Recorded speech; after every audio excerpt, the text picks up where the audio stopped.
the consumer? I don't think so. I don't think it's worth all that.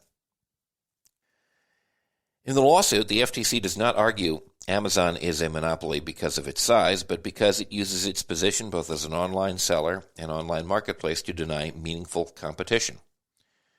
Isn't that what the free market is about? Competition? We got to compete. Compete. As far as Amazon is concerned, Amazon, the 124-page complaint argues, is stifling competition by imposing anti-discounting measures that prohibit merchants who sell products on Amazon from offering lower prices elsewhere. They are not the low price leader.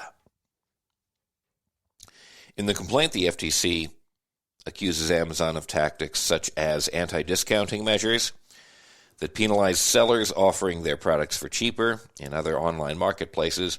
The filing also notes that Amazon controls a vast distribution network and alleges the company forces third-party sellers to pay high fees for its fulfillment services with little other option to comply.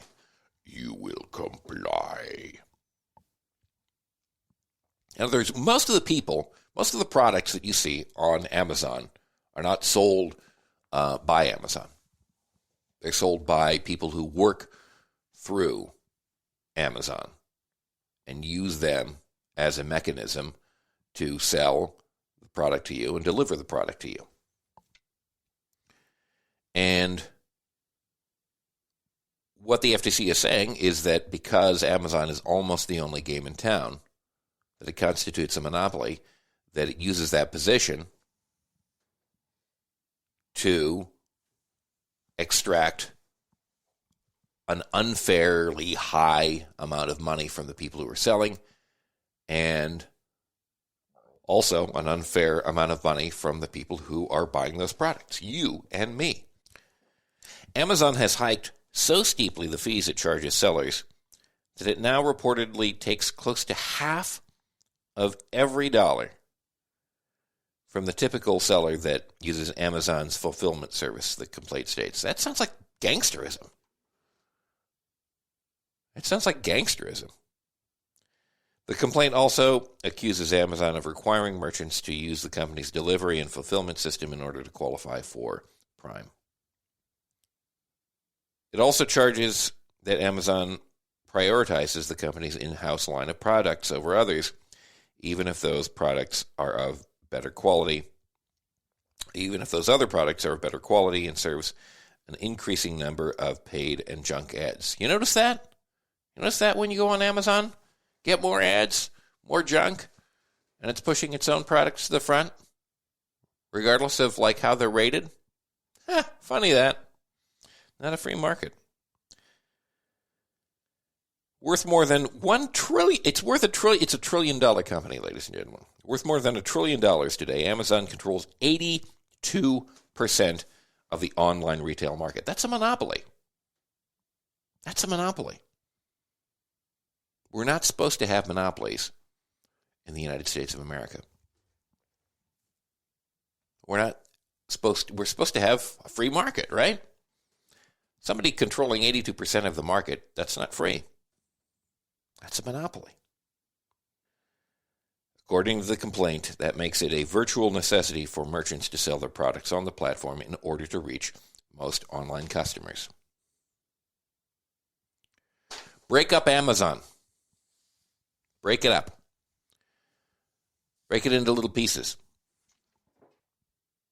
Don't allow them to acquire every sector. Don't allow them to get into healthcare. Don't allow them to go to groceries. It'd be one thing if they were like what they originally started as, which was selling books. But now they're gobbling up every sector. Should they be allowed to do that? No, they shouldn't. They should be broken up. Or is it time to bring back the corporate death penalty? Because again, this is something that we used to do a lot in the United States. And I am going to bring you some of the history of that by way of our friend Thom Hartmann, who has been on this program before, in an article he wrote a few years back. So stand by. This is Beowulf Rockland. I am here on Facepalm America, and so are you. Back in a moment.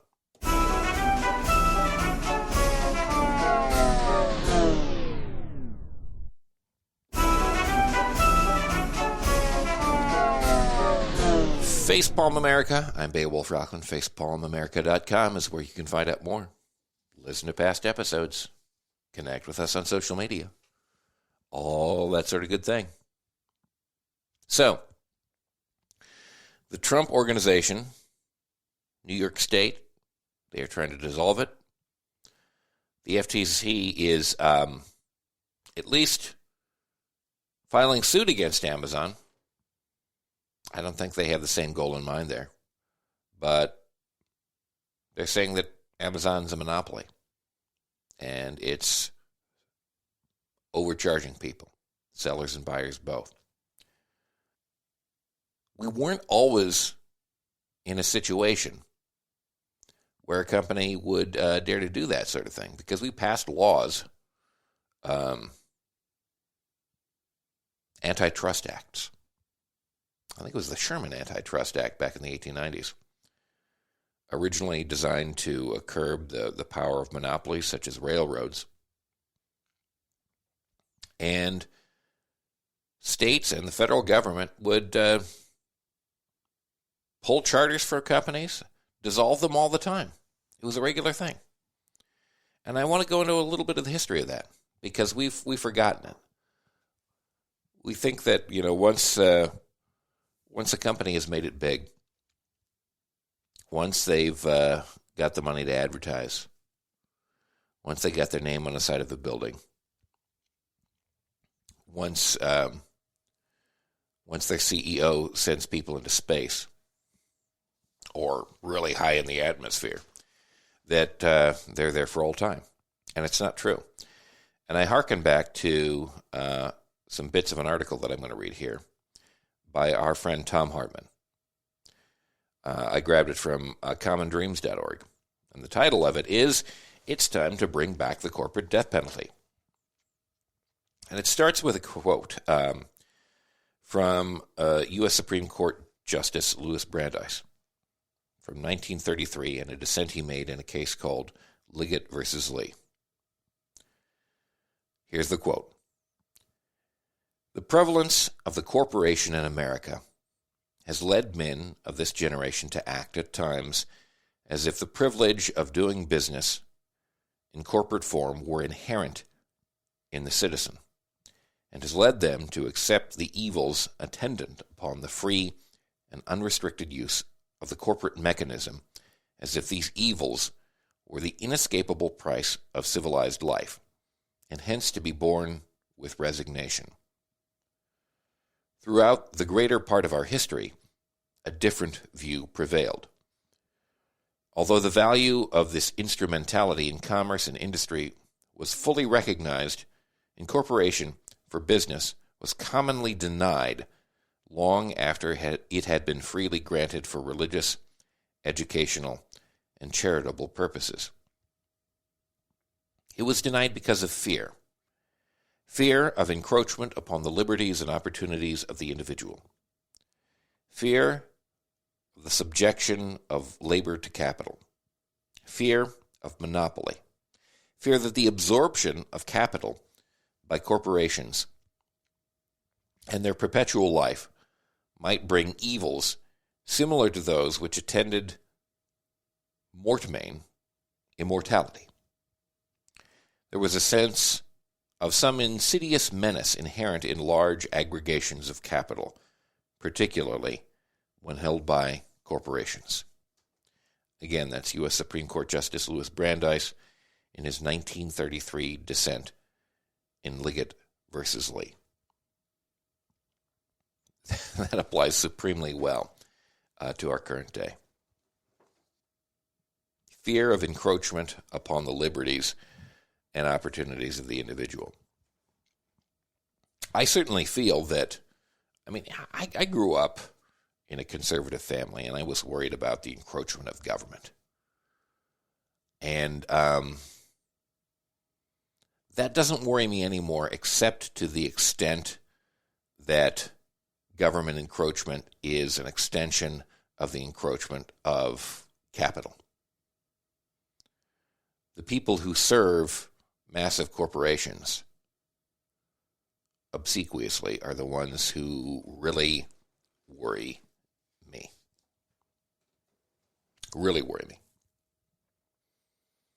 Which is not to say that government in certain places, especially where it involves book bans or abortion bans, isn't fearsome as well. But ultimately, I feel that that's an extension of the massive power of capital also, because it functions to divide us and distract us, because in the end, it's all about the money. So, to Thom Hartmann's article, it's time to bring back the corporate death penalty. While the human death penalty has largely disappeared in the world and is fading in the U.S., a good thing, the corporate death penalty needs a revival. The corporate death penalty, widespread in the 19th century, is a political and economic Darwinian process that weeds bad actors out of the business ecosystem to make room for good players. The process of revoking corporate charters goes back to the very first years of the United States. After all, the only reasons states allow charter corporations, normal business corporations that can only be chartered by a state, not the federal government, is to serve the public interest. As the Wyoming Constitution of 1889 laid out, quote, "All powers and franchises of corporations are derived from the people and are granted by their agent, the government, for the public good and general welfare, and the right and duty of the state to control and regulate them for these purposes is hereby declared. The power, rights, and privileges of any and all corporations may be forfeited by willful neglect or abuse thereof. The police power of the state is supreme over all corporations as well as individuals," unquote. You hear that? The power, rights, and privileges of any and all corporations may be forfeited by willful neglect or abuse thereof. If you're a company and you abuse the power, rights, and privileges that you have, then the government can take those privileges and powers away. The government has the power to do that. That's Wyoming in 1889 asserting that. Thom Hartmann continues, "When a corporation does business ethically and legally, it serves its local community, its employees, its customers, and its shareholders. For over a century, American corporations were held to this very reasonable standard. Beginning in 1784, Pennsylvania demanded that corporations include a revocation clause in corporate charters that automatically dissolved them after a few decades so they wouldn't grow so large or so rich as to become a public menace." So many corporations have become a public menace. They really, really have. Amazon, I'm looking at you. It also authorized the state to dissolve any corporation that harmed the state or its citizens, including customers and employees. It was pretty explicit. Quote, "Nor shall any charter for the purposes aforesaid be granted for a longer time than 20 years, and every such charter shall contain a clause reserving to the legislature the power to alter, revoke, or annul the same, whenever in their opinion it may be injurious to the citizens of the Commonwealth." Article 1, Section 25. Anytime it's injurious to the citizens, we can take your certification as a corporation away. And you can't do business here. As the United States grew, the federal government passed laws requiring corporate death penalty revocation clauses in the state corporate charters of